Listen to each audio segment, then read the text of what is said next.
And what I found is a lot of people aren't really ready to start business. They're not as ready as they think they are already. So I'm going to say one thing to everybody here tonight. Do not give me your business card if your website is not up and you have your website address on the card. 60% of the networking events that I go to and I get a business card from someone, their website either says under construction or it's not up. There is no excuse for not having a website nowadays. You have people here that build websites. I build websites. You can do it yourself for free and still get a good website. But let me just go in 8 minutes and I will be done. Does anyone know who this lady is? Yeah. You say people will forget what you did. People will remember how you make them feel. Well, the whole sales process is really like getting someone to fall in love with you. So who here is married? So you fell for somebody's pitch. My name is Anthony Lindsay. I'm a speaker, consultant, and entrepreneur. So I'm going to talk about 3 ways. So first and foremost, you have the pickup. How are you doing? You have the follow-up, and Nick spoke about the follow-up a little bit. Really important. Do you have a system, do you have a strategy that when you meet people today and you get their business card, you will be able to follow up with them? And you need to have that in place, because if you don't follow up, it's dead. So you get the girl's number, you get the guy's number, you don't call, it's dead. It's not going to happen. So let's talk about the pickup. Who knows this guy? How you doing? So, I mean, as women, I'm sure you've heard really corny pickup lines. You've heard the, if I told you you had a beautiful body, would you hold it against me? A bad pitch is like a bad pickup line. Some of you didn't get that at first, did you? A bad pitch is like a bad pitch-up line. So your pitch is your pickup line. So the first thing that I would say, Nick gave some really good pointers, but these pointers mean nothing and they will have no impact if you do not practice them. So your pitch needs to be a reflex action. You need to have your pitch down pat. You never know when you're going to meet someone. I met this lovely young lady at a networking event, and hopefully what I said resonated with her enough for me to be standing here now. I did not go. Chanel you convinced. Thank you. Oh, so I'll work on you. I will work on you. But you have to be ready. You never know. You could be in the supermarket. You could be at the car dealership. You could be anywhere. You have to have your pitch ready. The other thing that I'd say is one size does not fit all. And remember, we're not talking about dating now. We're talking about the sales process. One size does not fit all. So what you don't want to do is have this one pitch that you use on everybody. So you have to know what their problem is.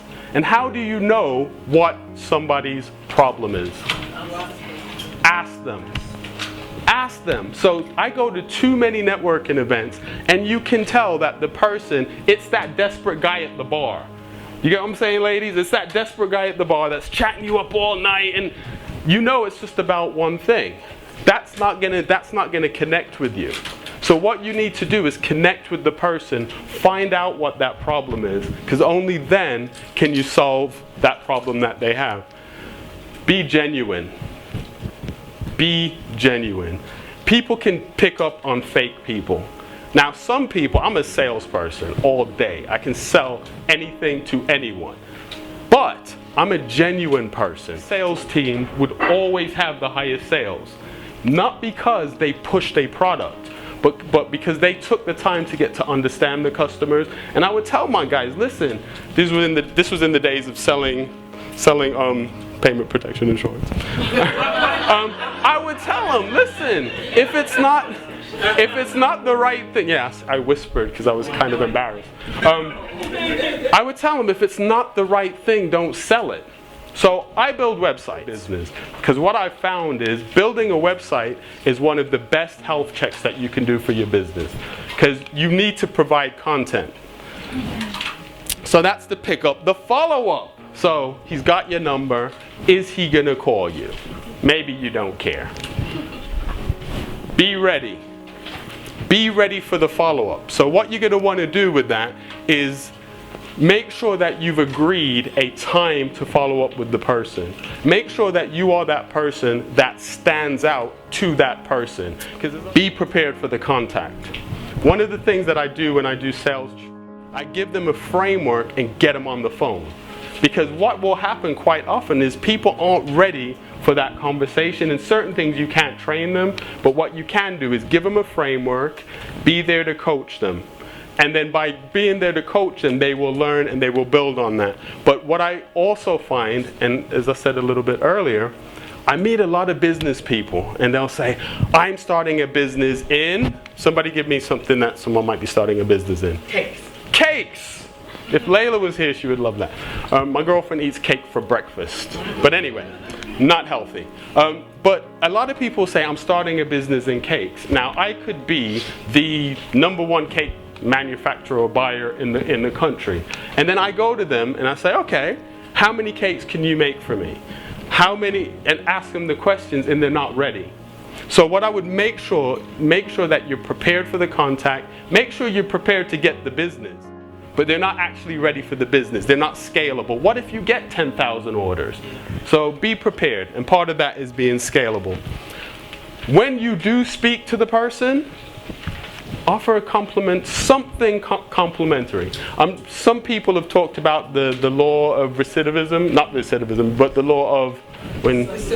That's what I was looking for. I was just trying to get crowd involvement.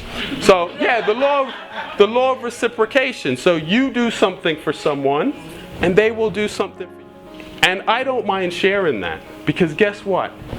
Everyone, I'm gonna do my Oprah, and you get a car, and you get a car, and you get a car. If I can help you become a millionaire, you can spend money with me.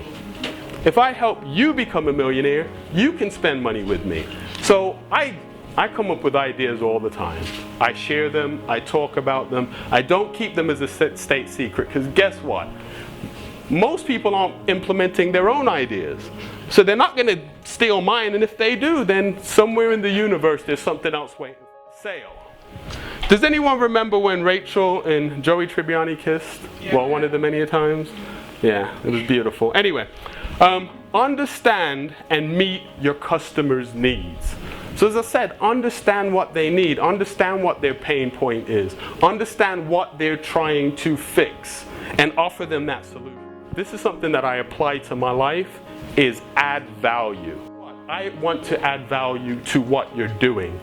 And if you continually add value to people, it just means that at some point things will come back to you. No matter what your belief system is, you add value to people's lives. I started my networking life and entrepreneurial life when I was like 15, 16. I had like a music sharing group, vinyl. Okay, I'm 44, so vinyl. Okay? And we started sharing. Then I started a networking business. I then started working for a record label. I worked with a lot of artists, but it all came about because I wanted to add value to people. Because in those days, you didn't have the internet. I used to go to record shops and pull the sleeve of records and look at the address for the label, send my demo tape in. I'd get a letter from someone saying, "You are whack, you cannot rap." And then I knew who the A&R person was, and I built a directory of that and shared that with everybody I knew. And then that gave me leverage, because everyone was like, he knows people in the music industry. So add value. Start as you plan to continue. So this is that thing, you go out on the first date with the guy and nothing is too good for you. He better keep that up. Better keep that up. Same thing with your customers. Start as you plan to continue. So deliver a wow service, not a good service, not even a great service, but a service people are going to say, oh my gosh, you have to work with this person. That's pretty much me. My name is Anthony Lindsay, 3 ways to woo your customer. I've come up with something on the back of what Maya Angelou said. And it's basically leave everything, everyone, and everywhere better than how you found it. And if you do that, you'll always do well. Thanks for listening.